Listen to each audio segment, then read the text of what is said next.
नमस्कार, आईवा मीडिया में आपका स्वागत है। बांग्लादेश के ताजा हालात से साफ संकेत है कि अब वहां कट्टरपंथी और भारत विरोधी ताकतों का वर्चस्व होगा। आतंकवाद का खतरा बढ़ेगा। बांग्लादेश में भी तालिबान सक्रिय होंगे। वहां के प्रधानमंत्री आवास को आम जनता के लिए इस कदर खोल रखा है मानो कोई मेला लगा हो। कुछ युवा चेहरों की अश्लील, असभ्य, विद्रूप मानसिकता सार्वजनिक हुई है जब उन्होंने पूर्व प्रधानमंत्री शेख हसीना के अंतर्वस्त्र सरेआम लहराए हैं। ऐसे युवा कुछ भी हो सकते हैं, लेकिन आंदोलनकारी छात्र नहीं हो सकते। वो बेशर्म जमात भी हो सकते हैं, लेकिन अपने ही मुल्क का अपमान कर रहे हैं। बांग्लादेश नेशनलिस्ट पार्टी यानी कि BNP और जमात इस्लामी दोनों ही कट्टरवादी दल हैं और पाक परस्त भी हैं। अंतरिम सरकार बनने से पहले ही दोनों दलों के करीब 9,000 कार्यकर्ताओं को जेलों से रिहा कर दिया गया है।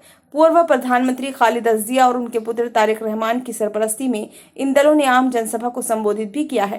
तारिक हत्या के 3 मामलों में उम्रकैद की सजा याफ्ता है, लेकिन वो लंदन में स्वनिर्वासन में थे। अभी ढाका लौट कर आए हैं, तो अदालतें फिलहाल खामोश और निष्क्रिय हैं। प्रधानमंत्री शेख हसीना की सरकार में मंत्री रहे 10 और अन्य बड़े नेताओं को गिरफ्तार कर लिया गया है। दरअसल BNP और जमात के साथ पाकिस्तान की खुफिया एजेंसी ISI ने सौदेबाजी की है। शेख मुजीब की सियासी विरासत के प्रतीक आवामी लीग पार्टी का नामो निशान ही मिटा दिया है ताकि 1971 की बगावत की मुकम्मल सजा दी जा सके। हसीना के बांग्लादेश छोड़कर चले जाने के साथ ही शेख मुजीब की सियासी विरासत तो समाप्त हो गई। पाकिस्तानी फौज गदगद है और लड्डू खा रही है।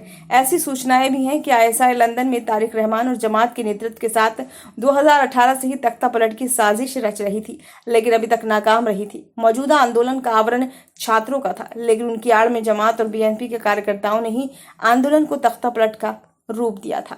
जमात का छात्र संगठन ही आंदोलन और बगावत के पीछे सक्रिय था। बेशक शेख हसीना को मुल्क छोड़े 4 दिन गुजर चुके हैं, लेकिन बांग्लादेश के हालात अब भी सामान्य नहीं हुए हैं।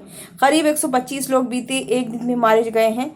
कुल मौतों की संख्या 450 से अधिक हो गई है। चूंकि प्रधानमंत्री के तौर पर हसीना भारत समर्थक थीं, दोनों देशों ने कई साझा परियोजनाएं शुरू की और पुराने विवादों को भी खत्म किया। अब अंतरिम सरकार के दौर में कट्टरपंथी और भारत विरोधी ताकतें एलानिया कह रही हैं कि उन परियोजनाओं की जांच और समीक्षा की जाएगी। बांग्लादेश के एक तबके का भारत विरोध इनसे स्पष्ट होता है कि बीते 3 दिनों में ही 30 हिंदू मंदिर तोड़ दिए गए हैं। उनमें आस्था की देव मूर्तियों को भी खंडित का ध्वस्त किया गया है।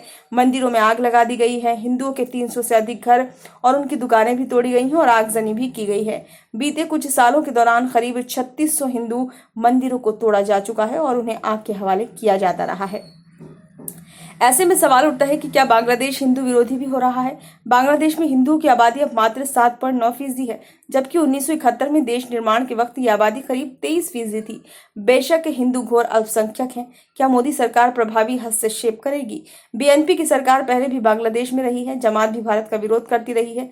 जमात तो 1971 में भी पाकिस्तान परस्त था और बांग्लादेश बनाने के अभियान के खिलाफ था। ये भी हकीकत है कि बांग्लादेश कई मामलों में भारत के भरोसे रहा है। हकीकत तो ये भी है कि अब बांग्लादेश में करीब 80% सैन्य हथियार चीन से आते हैं। क्या बांग्लादेश की नई अंतरिम सरकार चीन के साथ अपने संबंध मजबूत करेगी और भारत का खुलेआम विरोध करेगी? भारत के लिए घुसपैठ और शरणार्थियों का आना भी बेहद गंभीर चुनौती है। उसे किस तरह नियंत्रित किया जा सकता है? बहरहाल अभी तो निगाहें बांग्लादेश के घटनाक्रम पर टिकी रहेंगी।